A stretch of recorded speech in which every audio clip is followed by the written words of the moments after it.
पुण्यासारख्या ठिकाणी आम्ही बघितले, गुंडा किंग झाले, सोन्याच्या अंगठ्या बरं मोठं सोनं घेऊन कोल्हापूरमध्ये स्कॉर्पिओ गाडी घेऊन आले आणि आज 30 माणसांची अवस्था काय झाली बघा.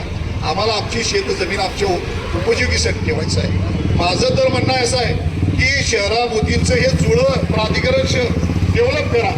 उलट तुम्हाला वाव आहे. मला वाटतं ग्रीन फील्ड घेऊन या ठिकाणी तुम्ही या ठिकाणी चांगला त्या ठिकाणी कॉरिडॉर डेव्हलप करा.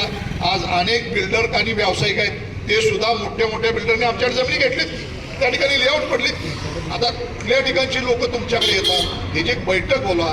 मी मुख्यमंत्र्यांनाच या ठिकाणी सांगणार आणि शिंदेसाहेबांना उपमुख्यमंत्री साहेबांना सांगणार आहे की या ठिकाणी आमच्या लोकांना बैठक घ्या.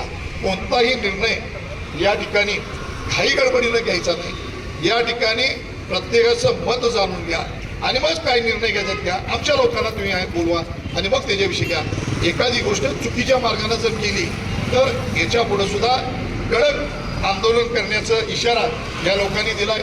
मी त्याच्यामध्ये सूर्य हॉस्पिटलची सेवा तत्परतेची, आता उपलब्ध सुविधा कॅशलेसची.